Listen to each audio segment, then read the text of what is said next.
परम पूज्य बाबा रामदेव जी, पूज्य आचार्य जी, आदरणीय राजनाथ सिंह जी, आदरणीय वैदिक जी, श्रीमान हरिओम जी, देश के कोने कोने से आए हुए भारत स्वाभिमान के सभी सिपाही, और मुझे बताया गया कि देश में 500 से अधिक स्थानों पर बड़ा स्क्रीन लगा करके इस भारत स्वाभिमान आंदोलन से जुड़े हुए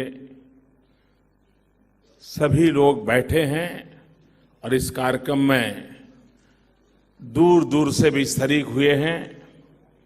मैं उन सबको भी नमन करता हूं।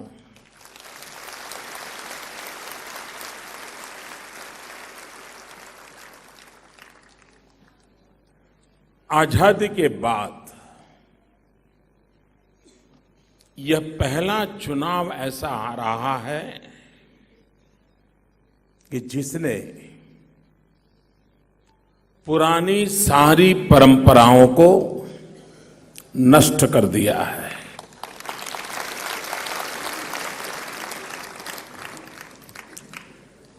आमतौर पर चुनाव राजनीतिक दल लड़ते रहे हैं, उम्मीदवार लड़ते रहे हैं, लेकिन ये पहला चुनाव ऐसा है जो चुनाव अपने आप में एक जन आंदोलन बन गया है।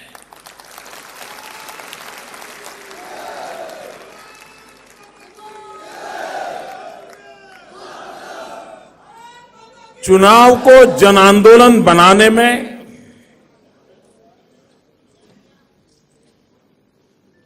पूज्य रामदेव जी की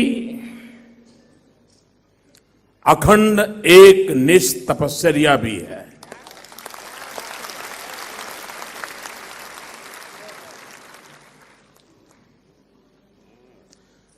हरिओम जी सच कह रहे थे कि उनको क्या कमी थी। सारे मुख्यमंत्री उनके दरवाजे पर दस्तक देते थे, लेकिन वो सब कुछ छोड़ छाड़ के एक मिशन को लेकर के निकल पड़े। अपने लिए नहीं, भारत के स्वाभिमान के लिए।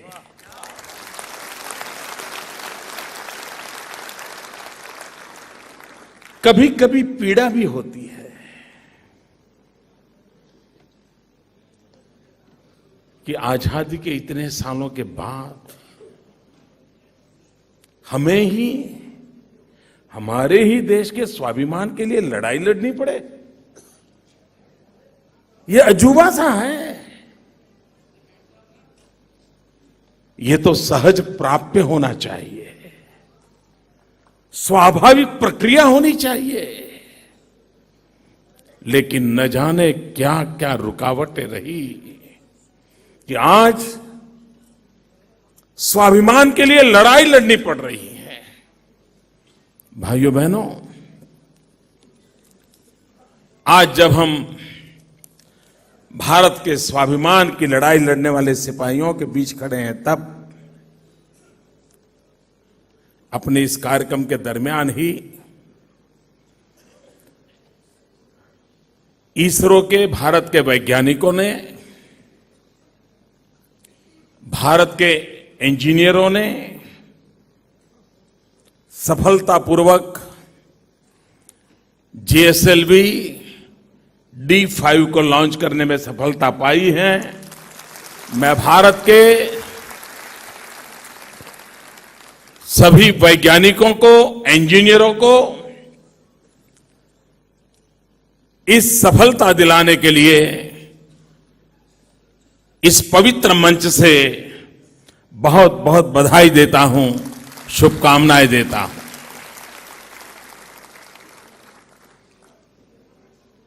ऐसी अनेक घटना है जिसे पता चलता है कि देश में बहुत सामर्थ्य है।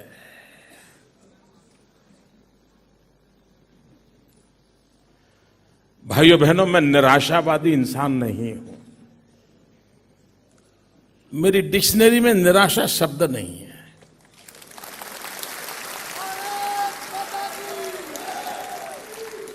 और उसका कारण यह नहीं कि मुझे डिक्शनरी का ज्ञान है। इसका कारण यह है कि मैंने जिंदगी को ऐसे जिया है।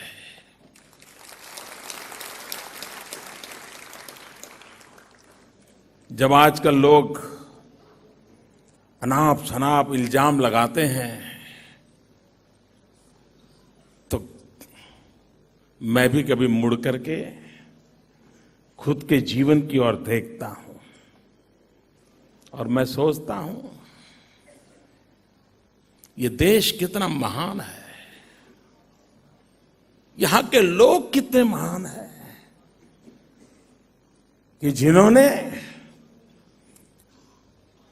रेल के डिब्बे में चाय बेचने वाले बच्चे को अपने कंधे पर उठा लिया।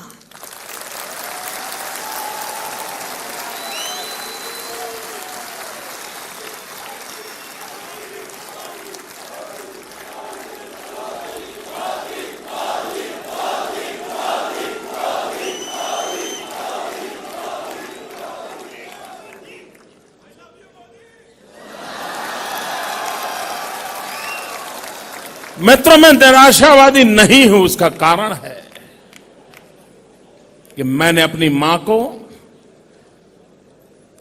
अड़ोस पड़ोस के घर में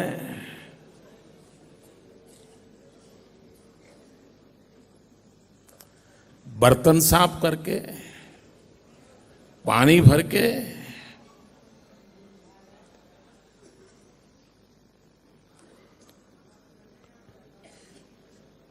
हमें संस्कारित करने का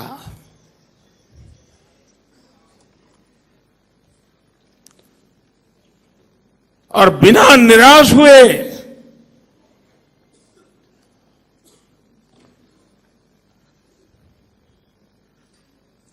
बच्चों को पालने का उस मां ने काम किया।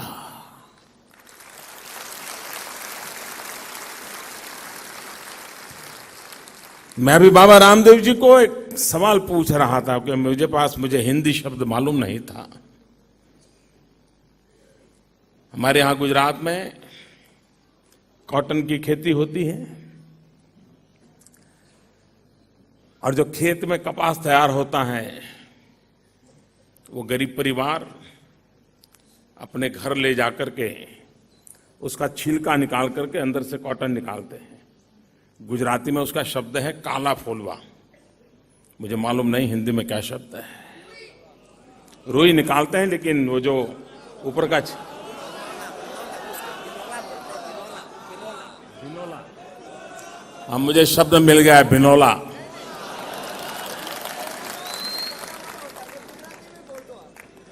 हमारे यहां उसको काला बोलते हैं। वो छिलका काफी धारदार होता है, चुभता है, खून निकल जाता है। तो जब वो सीजन आती थी तो दिन भर 50 प्रकार की मेहनत करने के बाद पूरा परिवार हम बैठते थे, उन कॉटन छिलके निकाल करके कॉटन बाहर निकालते थे और दूसरे दिन सुबह जमा करवाते थे और कुछ मजदूरी मिल जाती थी। जिसने इस जिंदगी को जिया है उसके लिए जीवन में निराशा का नामो निशान नहीं हो सकता है।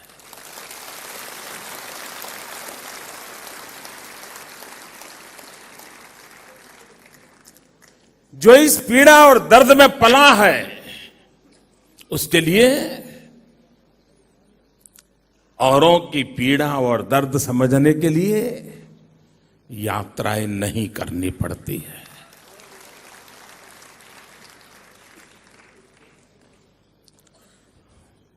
और वही पीड़ा, वही दर्द, वही संवेदना हमें कार्य करने की प्रेरणा देती है।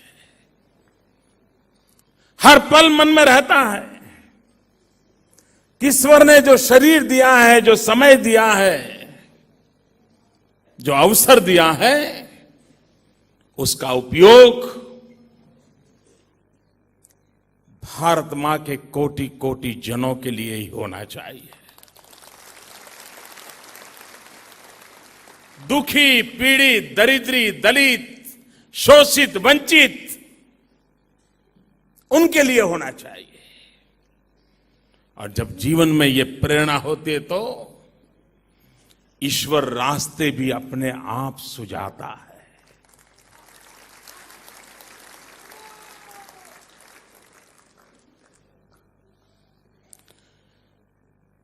मतलब पहले के चुनाव होते थे, जोड़ तोड़ के चुनाव होते थे, परिवार को संभालने के लिए चुनाव होते थे, जाति बिरादरी के समीकरणों को संभालने के चुनाव होते थे, वोट बैंक की छाया में चुनाव होते थे। मित्रों, ये खुशी की बात नहीं है कि आज देश में विकास के एजेंडा की चर्चा हो रही है और विकास के एजेंडा पर चुनाव लड़ने के लिए देश के राजनीतिक दलों को मजबूर किया जा रहा है। और बाबा रामदेव जी का ये प्रयास उसी दिशा में एक नक्कर मक्कम मजबूत कदम है।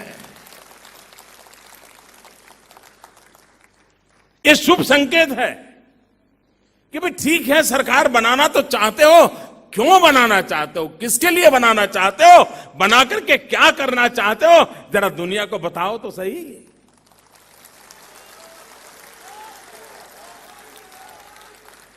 और मैं चाहूंगा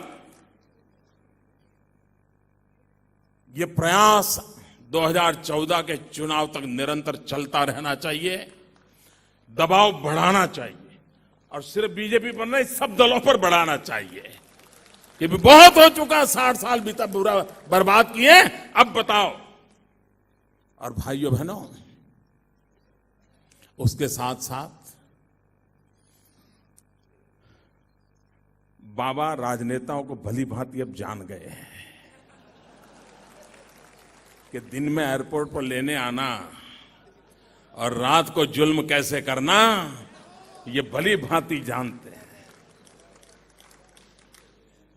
और इसलिए कोई कहने को कह दें, उस पे भरोसा मत करना, ट्रैक रिकॉर्ड बराबर देख लेना। अगर वो ट्रैक रिकॉर्ड पर सही उतरते हैं फिर तो आशीर्वाद भरपूर दे देना, लेकिन अगर ट्रैक रिकॉर्ड ठीक नहीं है और सिर्फ टैप रिकॉर्ड चल रहा है तो उस पर भरोसा मत करना।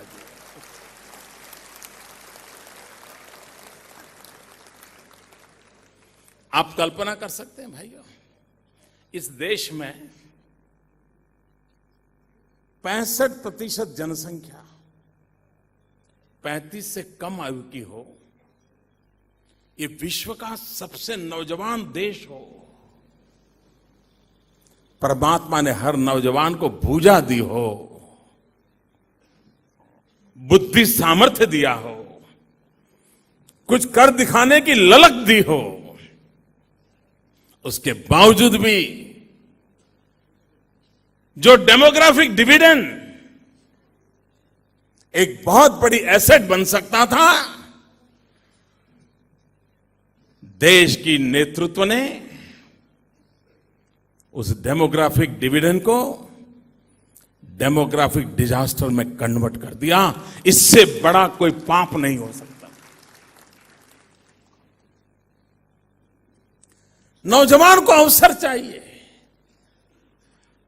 आज चाइना की जो बात बता रहे थे स्वामी जी, चाइना ने एक काम पर बहुत बल दिया, और वो बल दिया स्किल डेवलपमेंट।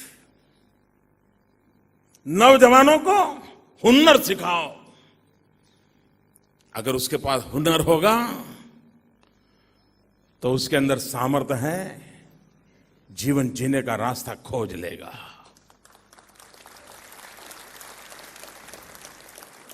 आपको जानकर के हैरानी होगी मित्रों, भारत सरकार ने बार बार भांति भांति प्रकार के स्किल डेवलपमेंट के मिशन बनाए, प्रधानमंत्री तक उसके चेयरमैन बने। हर 3 महीने उसका मूल्यांकन करना तय हुआ, लिखित तय हुआ, लेकिन 3 साल तक मीटिंग तक नहीं हुई। अब कोई मुझे बताए भाई, इसके लिए कोई एक्स्ट्रा ऑर्डिनरी विजन की जरूरत है क्या? काम नहीं हो सकता क्या? मैं ट्रैक रिकॉर्ड की बात बताता हूं इसलिए कि गुजरात ने उस दिशा में करके दिखाया है।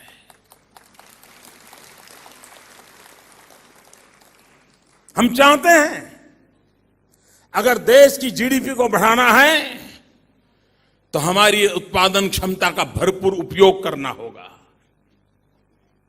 हमारी उत्पादन क्षमता को बढ़ाना होगा। और मित्रों, ऐसा नहीं है कि नहीं हो सकता है। हमारा देश कृषि प्रधान देश है। बाबा ने जिन इश्यू को उठाया उसको अरुण जी ने भी बहुत पॉजिटिव बता दिया है, राजनाथ जी ने भी बता दिया है, लेकिन मैं और तरीके से उस चीज को बता रहा हूं। कृषि प्रधान देश है, हमारे यहां कृषि के साथ पशुपालन अंगभूत व्यवस्था है। और मैं मानता हूं कि कृषि को अगर हमें सामर्थ्यवान बनाना है तो उसको 3 हिस्सों में बांटना होगा। 1/3 रेगुलर खेती, 1/3 वृक्षों की खेती, पेड़ों की खेती, और 1/3 पशुपालन। आप कल्पना करें, हमारे यहां 2 खेत के बीच में कितनी जमीन वेस्टेज होती है, मुझे बताइए भैया। सबको मालूम है ना? उस खेत वाला हमारे खेत में न घुस जाए, हमारा खेत वाला उसके घुस में न जाए, बीच में जो हम बाड़ बना देते हैं, कितनी जमीन वेस्टेज करते हैं। अगर उस किनारे पर उस किसान को पेड़ उगाने का अधिकार दिया जाए और उस पेड़ बेचने का अधिकार दिया जाए तो इस देश को टिम्बर इंपोर्ट करने की जरूरत नहीं पड़ेगी। आज के कृषि प्रधान हिंदुस्तान को टिम्बर इंपोर्ट करना पड़ता है और फिर करंट अकाउंट डेफिसिट के लिए गोल्ड पर हमला बोल देते हैं। यानी करने जैसे काम नहीं करना, न करने जैसे पहले करना। मित्रों, 60-70 के दशक में हिंदुस्तान में गोल्ड स्मगलिंग का एक बहुत बड़ा गोल्डन अपॉर्चुनिटी था। चारों ओर सोने की तस्करी इस देश का एक बहुत बड़ा पेशा बन गया था 60-70 के दशक में। और उसी गोल्ड स्मगलिंग में से हिंदुस्तान में अंडरवर्ल्ड का नेटवर्क पैदा हुआ। आज भी जो अंडरवर्ल्ड के बड़े बड़े माफिया हैं वो उस गोल्ड स्मगलिंग के उस काल में पैदा हुए थे। दिल्ली में ऐसी सरकार बैठी है कि फिर से उसने गोल्ड स्मगलिंग का उदय कर दिया है। आप देखते होंगे, अभी मैं 2-3 दिन पहले एक टीवी पे देख रहा था, दक्षिण के एक ही राज्य में 100 किलो से ज्यादा सोना की स्मगलिंग में पकड़ा गया। अब पकड़ा कितना परसेंटेज जाता है हमको मालूम है, कितना परसेंटेज नहीं पकड़ा गया होगा। ये नीतियों का, कुनीतियों का परिणाम है मित्रों। और इसलिए कृषि क्षेत्र में भी अब पशु की केयर करना, कोई मुझे बताए मित्रों, मैं गुजरात का एक्सपीरियंस शेयर करना चाहता हूं। हमारे यहां हम पशु आरोग्य मेले लगाते हैं और हजारों की तादाद में लगाते हैं। हमारे देश में मनुष्य को भी आज कैटरेक्ट ऑपरेशन करवाना हो तो किसी चैरिटेबल ट्रस्ट के कार्यक्रम में जाना पड़ता है। ये स्थिति है। गुजरात ने पशु का भी कैटरेक्ट ऑपरेशन करते हैं, हम उसके नेत्रमणि का ऑपरेशन करते हैं, उसकी डेंटल ट्रीटमेंट करते हैं। मैंने अभी कुछ डॉक्टरों को अमेरिका भेजा था कि लेजर सिस्टम से पशुओं के ऑपरेशन की टेक्निक सीख के आए ताकि पशु का रक्त न बहे, उसको पीड़ा न हो। इसका परिणाम क्या हुआ? भाइयों बहनों, हमारे यहां मिल्क प्रोडक्शन में 86% इंक्रीज हुआ। 86%। मुझे बताइए, मेरा किसान सामर्थ्यवान हुआ कि नहीं हुआ? उन्होंने क्या किया? देखिए फर्क, देखिए उन्होंने क्या किया। उन्होंने सपना देखा पिंक रिवॉल्यूशन। इस देश में हमने ग्रीन रिवॉल्यूशन सुना है, इस देश में हमने व्हाइट रिवॉल्यूशन सुना है। दिल्ली में जो सरकार बैठी है उसने पिंक रिवॉल्यूशन का कार्यक्रम लिया। और पिंक रिवॉल्यूशन का मतलब क्या है? कत्ल खाने खोलो, पशुओं की कत्ल करो, और जो मटन होता है ना उसका कलर पिंक कलर का होता है, उसको एक्सपोर्ट करो। भाइयों बहनों, आप मुझे बताइए, देश के किसानों का भला पशु करेगा कि मटन करेगा? अब फर्क यही है मित्रों, फर्क यही है कि भारत जैसे देश के जो गांवों में बसा है वहां प्रायोरिटी क्या, उसके कारण क्या हुआ? कमाई करने के इरादे से पशुओं का चोरी शुरू हो गया, स्मगलिंग शुरू हो गया। और भारत सरकार, आप जैसे बाबा कह रहे हैं कि भाई किसान को कम से कम मिनिमम इनकम का तो कुछ व्यवस्था करो, लेकिन अगर आप कत्लखाना बनाते हो तो भारत सरकार कोई टैक्स नहीं लगाती है, आपको बैंक से मिनिमम दर से पैसे मिलते हैं। इतना ही नहीं, अगर आपका कत्लखाना मेरठ में है, हरिओम जी ऐसे ही मैं बोल रहा हूं मेरठ की बात मेरठ में है, और मुंबई से आपको मटन भेजना है तो ट्रांसपोर्टेशन सब्सिडी भी भारत सरकार देती है। मित्रों, मेरा कहने का तात्पर्य यह है कि हम अगर चाहें तो स्थितियां बदल सकते हैं। जब अटल बिहारी वाजपेयी जी की सरकार थी, हमारे राजनाथ जी कृषि मंत्री थे, एक योजना शुरू की थी, वाड़ी प्रोजेक्ट। उस वाड़ी प्रोजेक्ट के तहत जो ट्राइबल बेल्ट के लोग हैं, जिनके पास मुश्किल से 1 एकड़ 2 एकड़ भूमि है, उनकी आय मुश्किल से 10,000 12,000 रुपया, वो घर कैसे चलाए? उस वाड़ी प्रोजेक्ट के तहत हमने गुजरात में प्रयास शुरू किया।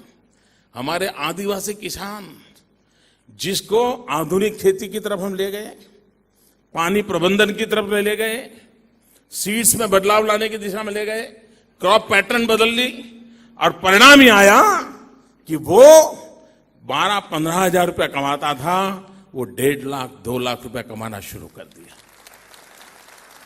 लेकिन अटल जी की सरकार गई, ये सरकार ने प्रोजेक्ट बंद कर दिया। अब उनको समझ नहीं है मित्रों किसके लिए क्या काम करना है।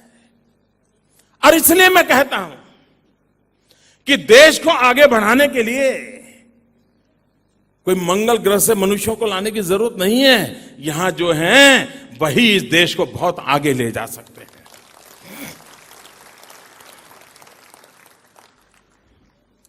ये बात सही है मित्रों। अगर नौजवान को रोजगार न मिले, ग्रामीण विकास के लिए हम खेती पर बल न दें, और ये बात सही है, मैन्युफैक्चरिंग सेक्टर में हमने अपनी ताकत दिखानी होगी। हमारे जो भी मिनरल्स है, हमारा रॉ मटेरियल है, उसमें वैल्यू एडिशन, इसमें कोई कॉम्प्रोमाइज नहीं होना चाहिए। आप आयरन और बार भेजेंगे और स्टील बना करके भेजोगे तो देश की आय बढ़ेगी, नौजवान को रोजगार मिलेगा। आयरन और चला गया तो आप फिर से स्टील बाहर से लाओगे और देश को बर्बाद करके रखोगे। लेकिन भाइयों बहनों, उनको आयरन और में से स्टील बनाना है तो बिजली चाहिए। बिजली के कारखाने बंद पड़े, क्यों? तो कोयला नहीं मिल रहा है। कोयला क्यों नहीं मिल रहा? तो दिल्ली सरकार ने तय किया है कि अभी कोयला की पॉलिसी पैरालिसिस पड़ी हुई है। ये एक के साथ दूसरा जुड़ा हुआ है।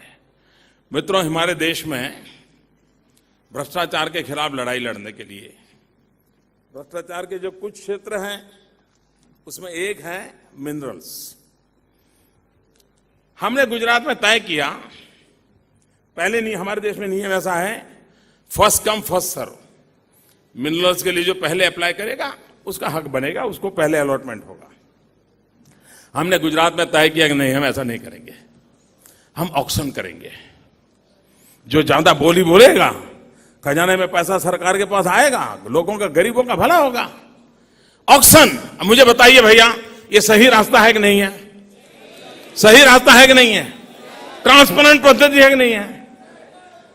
हमने निर्णय किया, भारत सरकार ने हम पे प्रतिबंध लगा दिया कि कानूनन आप ऑक्शन नहीं कर सकते हो। आप हैरान होंगे मित्रों, एक सरकार है जो हिम्मत करके ऑक्शन करके अपनी इस भू संपदा को वैल्यूएशन के लिए देना चाहती हैं। आज मेरे यहां सीमेंट के इतने कारखाने लगने की संभावना है, लेकिन मैं लाइमस्टोन नहीं दे पा रहा हूं। क्यों?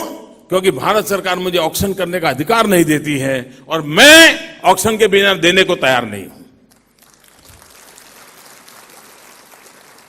कहने का तात्पर्य यह है मित्रों कि हमारी जो भू संपदा है, उस भू संपदा का उपयोग भी हम राष्ट्र के विकास की धरोहर के रूप में कर सकते हैं और सब कुछ हमारे पास है। और अगर हम ध्यान नहीं देते हैं, आपको हैरानी होगी, आज हमारे देश से बालू भी स्मगल होने लगी है। जहाज भर भर करके बालू का स्मगलिंग होना शुरू हुआ है। लेकिन अगर आपकी नीतियां स्पष्ट नहीं रही तो ये संभावनाएं बढ़ती जाती है। और इसलिए भ्रष्टाचार से लड़ाई लड़ने की पहली शर्त होती है स्टेट प्रोग्रेसिव पॉलिसी ड्रिवन होना चाहिए। नीतियां लगातार नई बनती चलनी चाहिए, नीतियों के आधार पर निर्णय होते चलने चाहिए और निर्णय सही ट्रांसपेरेंट तरीके से इंप्लीमेंट होने चाहिए। भ्रष्टाचार से मुक्ति मिल सकती है मित्रों। ये कोई ऐसी चीज थोड़ी है कि हो नहीं सकता है मित्रों। टैक्सेशन, मैं इन विचारों से कई वर्षों से परिचित हूं। ये जो हमारे आर्थिक स्वराज के विषय को लेकर के हमारे जो मित्र बाबा को भी मिले हैं, हमारे और लोगों के मिले हैं।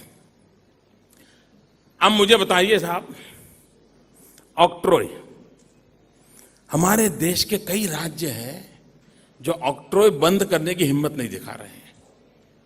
हमने कर दिया, हमारी गाड़ी चल रही है, मेरे यहां ऑक्ट्रॉय वगैरह सब बंद हो गया। मित्रों, कहने का तात्पर्य है कि अगर इरादा हो, और इसलिए मैं कहता हूं बार बार, देश को वादे नहीं इरादे चाहिए।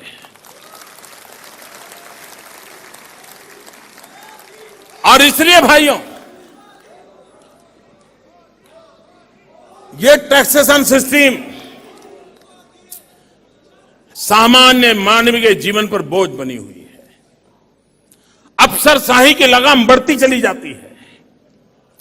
उसमें एक नए तरीके से देख करके रिफॉर्म लाने की समय की मांग है और भारतीय जनता पार्टी गंभीरतापूर्वक इस विषय पर काम कर रही है। अभी भी हमारे पार्टी के सभी नेता इस विषय के जानकार लोगों के साथ 3-3 घंटे बैठे थे, हर बारीकी से। क्योंकि ठीक है, हमें पहली नजर में कुछ समस्याएं नजर आती हैं, लेकिन आखिरकार इरादा है तो समस्याओं का समाधान भी होगा और रास्ते भी खोजे जाएंगे और व्यवस्थाएं नई लाई जाएगी।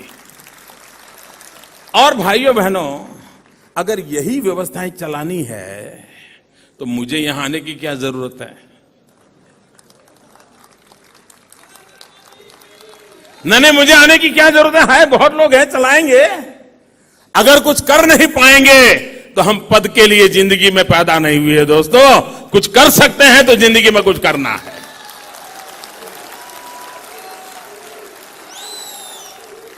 लेकिन व्यवस्थाएं वो हो जो सरलीकरण लाएं।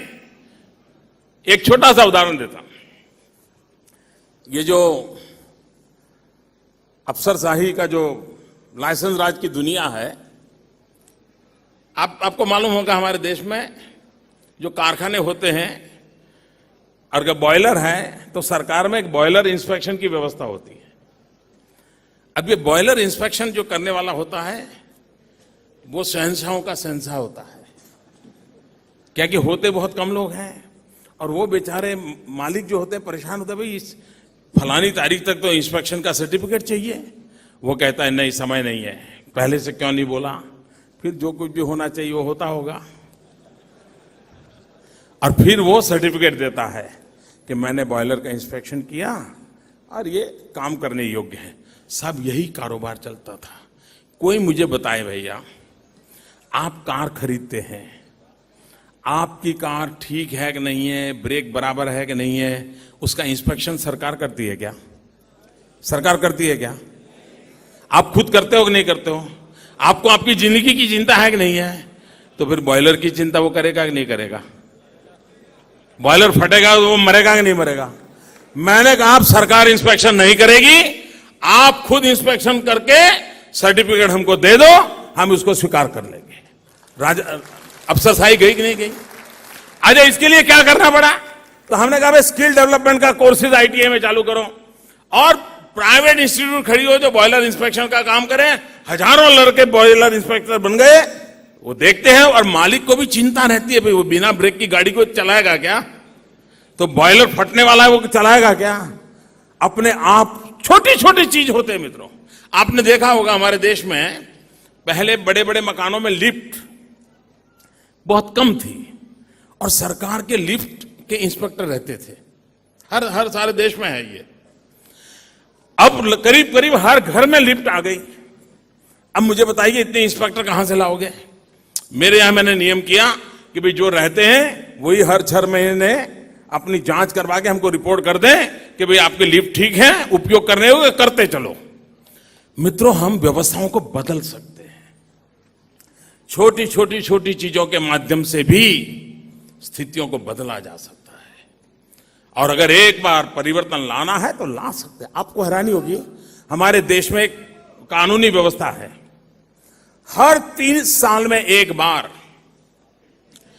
देश की जमीन का हिसाब किताब होना चाहिए, लेखा जोखा होना चाहिए हर 30 वर्ष में।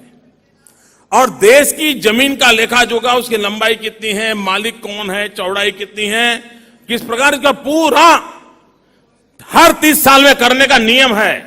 आपको हैरानी होगी, पिछले 100 साल से हमारे देश में काम नहीं हुआ है।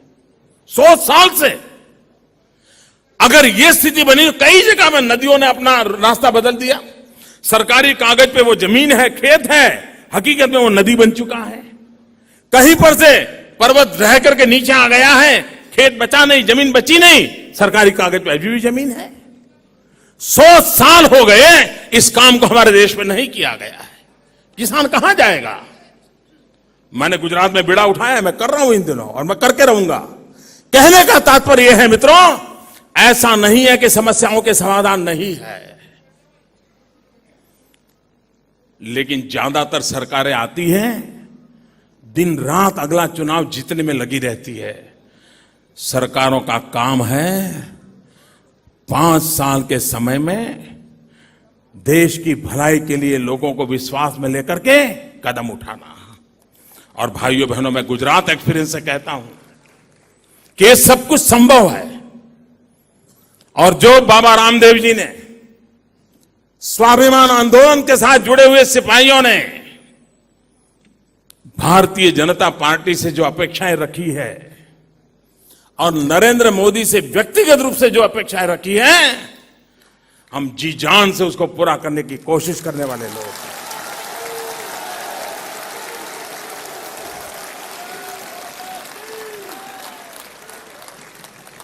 और मैं मानता हूं मित्रों,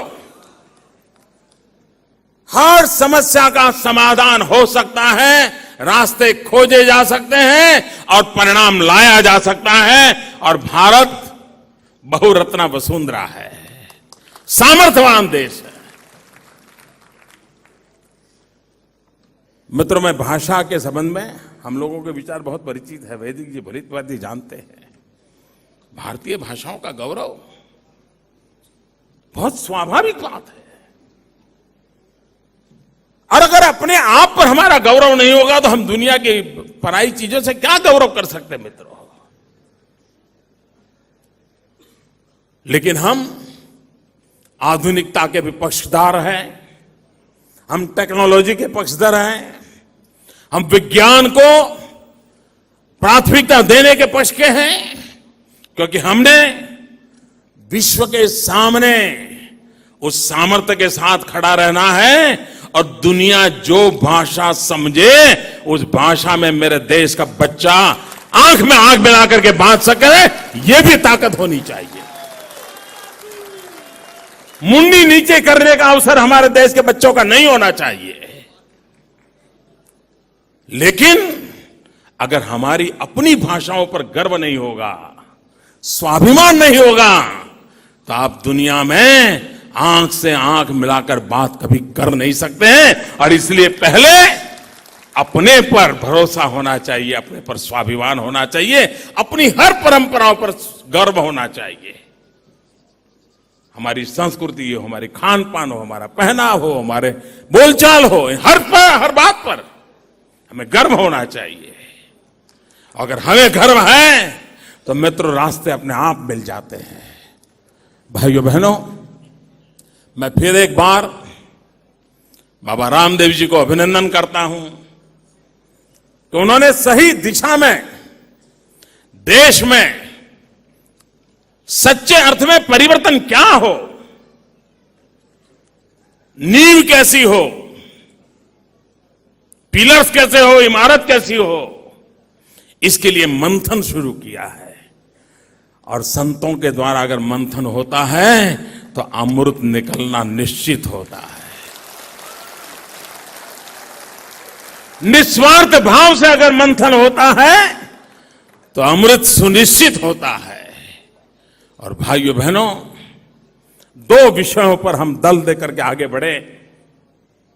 5 साल के बाद महात्मा गांधी 150वीं जयंती आएगी। ये युग पुरुष को हम कैसा हिंदुस्तान देना चाहते हैं, उन सपनों को तय करना होगा। 8-9 साल के बाद भारत की आजादी के 75 साल होंगे। अमृत पर्व आएगा। देश के दीवानों ने 1200 साल तक लड़ाई लड़ी और देश को आजादी मिली। वो आजादी के जब अमृत पर्व आए तब उन दीवानों के नाम हमारा देश कैसा दें, देश कैसा सुपुर्द करें, इसके सपने हमने संजोने होंगे। और एक दिव्य भव्य भारत, हम सिर्फ भव्यता से जुड़े हुए लोग नहीं हैं, भारत भव्य भी हो, भारत दिव्य भी हो। ये दिव्य भव्य भारत का निर्माण, इन सपनों को लेकर के हम आगे बढ़े, इसी एक अपेक्षा के साथ ईश्वर हमें शक्ति दे, जनता जनार्दन हमें आशीर्वाद दे, ताकि बाबा रामदेव जैसे निष्ठुर लोगों की तपस्या रंग लाएं और 60 साल की कठिनाइयों से गुजरा हुआ देश संतोष, विश्वास और समृद्धि की शिखरों को पार करने वाला बने। इसी एक कामना के साथ आप सबका बहुत बहुत धन्यवाद। भारत माता की, भारत माता की।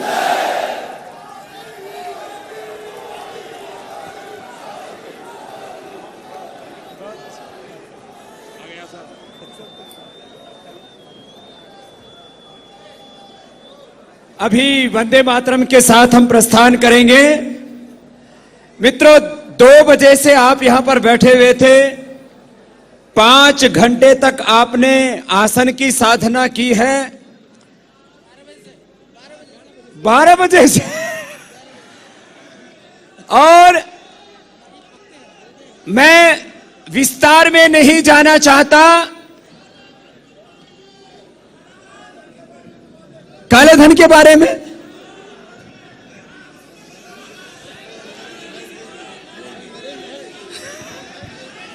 काले धन के बाबत में मेरे दोनों नेताओं ने बोल दिया है।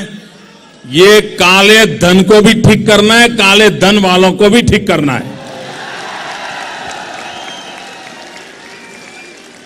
तो आप सबकी जो अपेक्षाएं हैं कि इस देश में काला धन आना चाहिए और काला धन को राष्ट्रीय संपत्ति घोषित करके उसके लिए एक इफेक्टिव प्रोसीजर अपनाना चाहिए, उसको मोदी जी अपनाएंगे। मैं आपकी मौजूदगी में कह रहा हूं।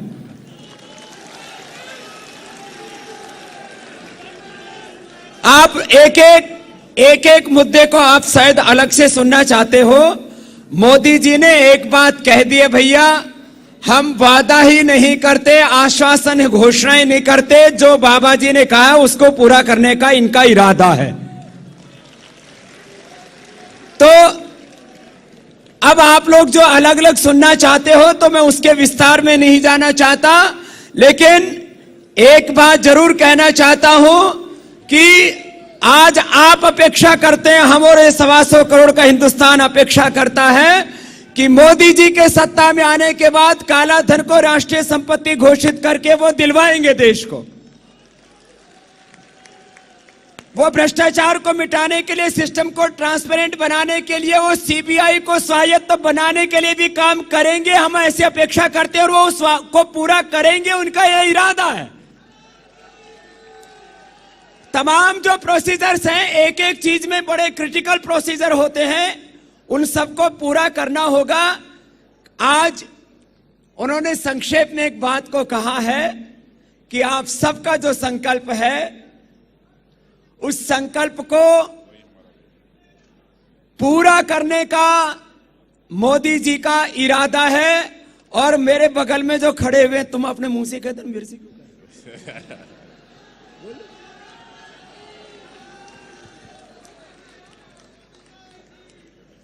मित्रों, जब भी हम सरकार चलाते हैं तो जनता की आंखों में धूल झोंकने के लिए सरकार नहीं चलाते हैं, बल्कि दृढ़ संकल्प के साथ हम सरकार चलाते हैं। और आज जो भी मुद्दे आए हैं, हम लोग संकल्प लेकर जा रहे हैं। तो आपका संकल्प जब इनका संकल्प है, मोदी जी का संकल्प है, तो हम सबका साझा संकल्प है, तो सब पूरा होगा।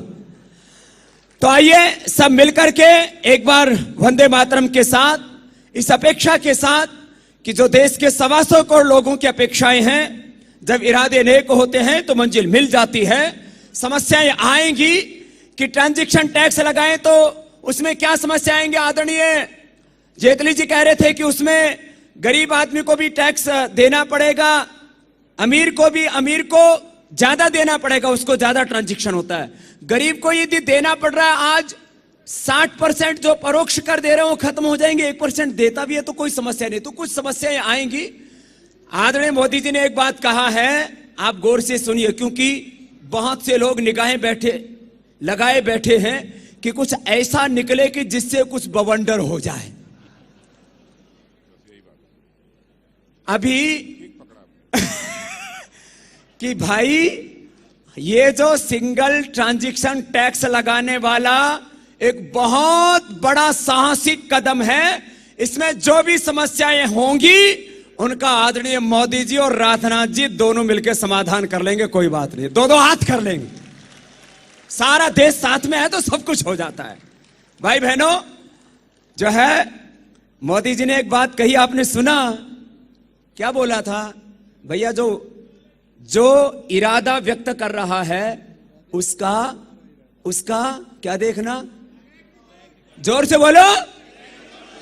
कुछ लोग टैप रिकॉर्ड की तरह बज रहे, हम व्यवस्था बदलेंगे। अरे भैया, व्यवस्था कैसे बदलोगे, उसका मैकेनिज्म क्या होगा? तो इसलिए जो इरादा कर रहा है, जिसका इरादा है, जिसका संकल्प है, उसका ट्रैक रिकॉर्ड अच्छा होना चाहिए, तो फिर सारे इरादे पूरे हो जाते हैं। मित्रों, मेरे सामने भी ये प्रश्न बार बार आया है, बस मैं समापन पे इसलिए इस बात को कह रहा हूं, हमारे मीडिया के मित्रों को भी बहुत इंतजार होगा, बाबा क्या कहेगा। मेरे से बहुत लोगों ने कहा, आपने मोदी जी को ही क्यों आशीर्वाद दिया, क्यों आगे किया? अरे मैंने कहा भैया, वो भी फकीर, हम भी फकीर, और ये वो फकीर है जो हिंदुस्तानों के वजीरों को टक्कर दे सकता है और 125 करोड़ लोगों की भलाई के लिए काम कर सकता है।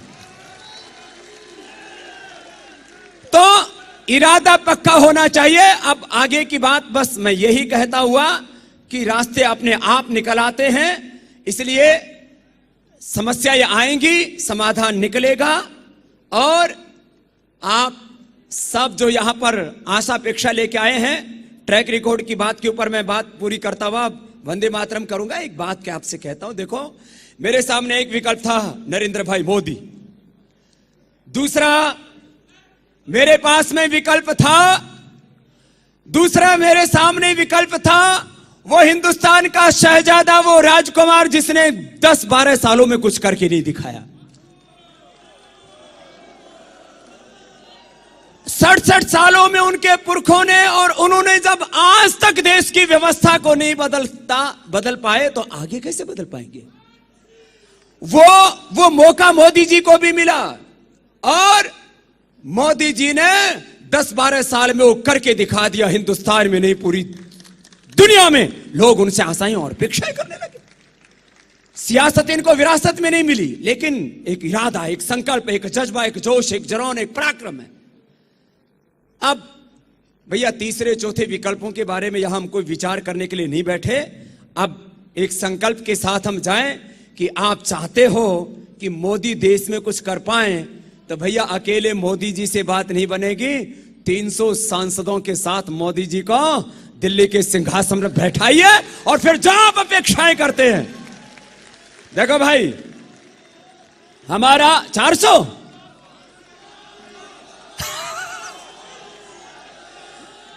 तो मैं सारे आप सबके सामने और देश के 125 करोड़ लोगों के अपेक्षाओं को ध्यान में रखते हुए मैं सार्वजनिक रूप से इस मंच से घोषणा कर सकता हूं कि मेरी, आपकी और इस देश के 125 करोड़ लोगों की जो सही अपेक्षाएं हैं उनको मोदी जी पूरा करके दिखाएंगे। मैं आश्वासन देता हूं आपको।